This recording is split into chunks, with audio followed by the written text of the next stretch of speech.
नमस्ते प्रणाम। हम मंजू वर्मा, जिला अम्बेडकर नगर टांडा से स्वागत बा मंजू लोकगीत 123 के चैनल पे। आज आप सबके बीच बहुत दर्दनाक गाना लेके आ है कि देखा, एक माई के 5 लड़कियां रहथिन तो 5 में 4 बिटिया रहथिन, एक बेटवा रहथिन।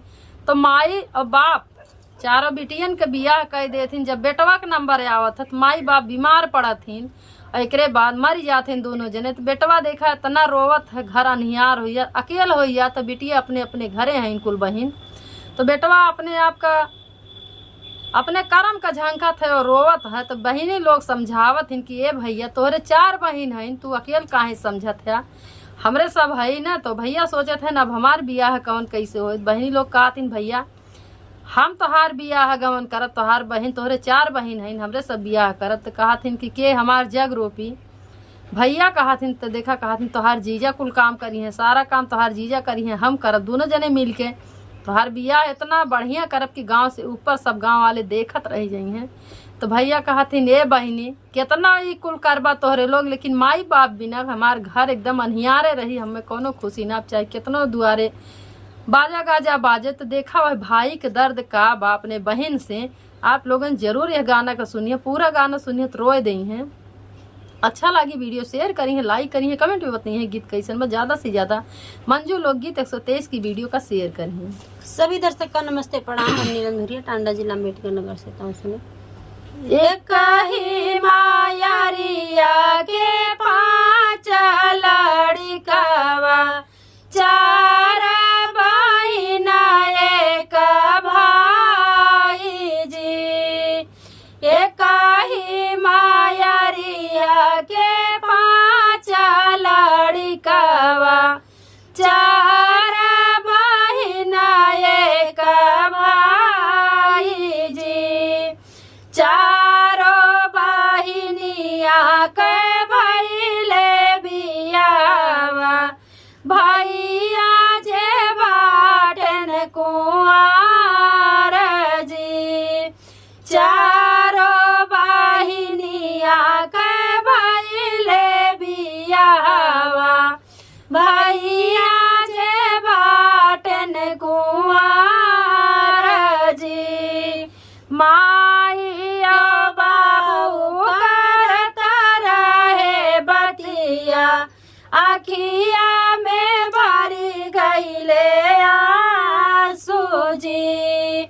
माइया बाबू करत रहे बतिया आखिया में भरी गईले आंसू जी। हम ही तू ही दोनों जाने धैले खटियावा हो, बेटा कैसन नसीब जी। हम ही तू ही दोनों जाने धैले खटियावा बेटा कैसन नसीब जी। बाबू छोड़ी चले आपन दुआरवा माई की ही सुनाओ सार जी। बाबू छोड़ी चले आपन दुआरवा माई ही सुनाओ सार जी। के करे सहारवा हमरा बाय मोरी बहिनी मोरा घर लगे आनियार जी। के करे सहारा हमारा बाय मोरी बहिनी घर लगे आनियार जी। देखा एक माई के 4 लड़कियां रहथिन, एक बिटिया एक बेटवा। तो चारों बिटियन के बियाह हो जात, भैया अकेल रहथिन, माई बाप बीमार पड़ जाथिन। तो एक दिन माई बाप बतियावत हिन कि कैसन नसीब हमार बा कि बेटियन के बियाह के लिए हमार बेटवा अकेल हो गए। बेटवा के बियाह ना हम दोनों जने खटिया धैली है तो बेटवा के का होई। और दोनों जने ये दुनिया छोड़ के चला जाथिन। तो भाई जौन बा देखा बेटवा वो अपने बहन से कैसे रोवत बा, का कहा था आप लोगन जरूर सुनिए। चुप रहा मोरे भैया ये सजी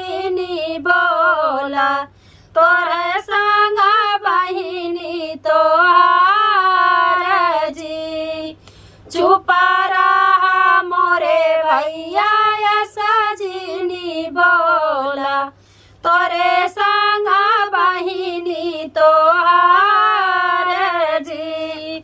उत्तम लगन देखी करब बियावा, भरी जाई है घरवा तोहार जी।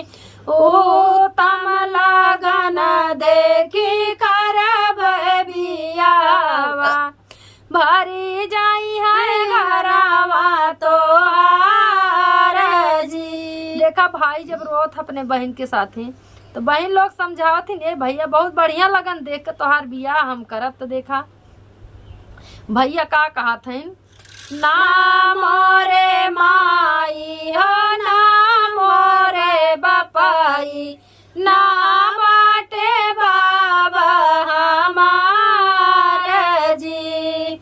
ना मोरे माई हो ना मोरे बाई, ना मोरे बाबा हमार जी। के मोरे बहिनी होई है जग रोपी है, के करी है सेवा सत्कार जी। के मोरे बहिनी होई है जग रोपी है, के करी है सेवा सत्कार जी। जी जा तो हर भैया ही है जग रोपी है। देखा बहन अपने भाई का समझावत व आसरा धरावत है।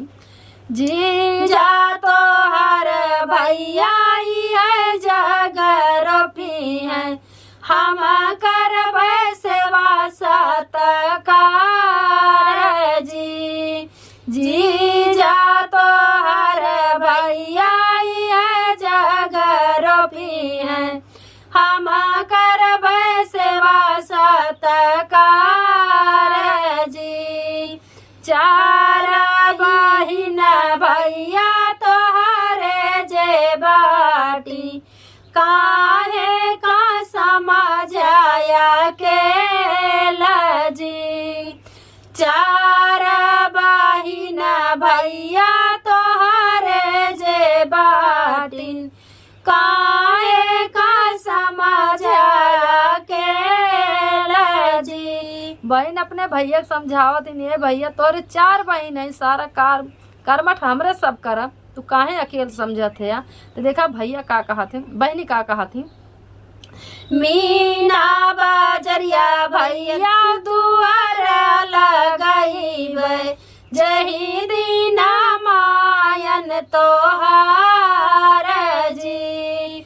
मीना बजरिया भैया दुआर लगाईबे, जही दीना मायन तोहार जी। गौआ ऊपर भैया करब बियावा, लोगवा देखत रही जाई जी। गौआ ऊपर भैया करब बियावा, लोगवा देखत रही जाई जी। देखा कहा था इन बहनी लोग कि हम दुआरे बाजार लगाई, सारा खुशी तोहार पूर होए। लेकिन भैया का कहा थे लास्ट कड़ी बहुत दर्द बा भैया के बात में।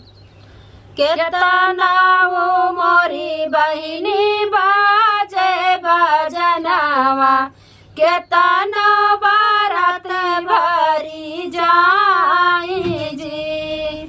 केतना वो मोरी बहिनी बाजे बजनवा, केतना बारात भरी जाय जी।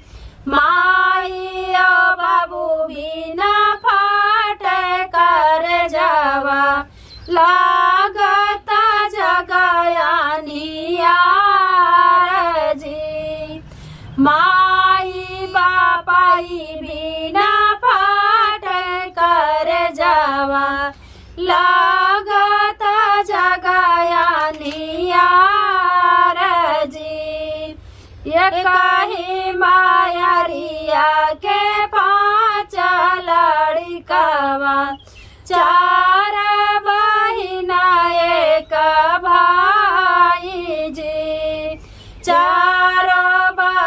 बहनिया के भइले बियावा भैया जे बाटन कुंवार जी चारो बहिनिया के भइले बियावा भैया जे बाटन कुंवार जी।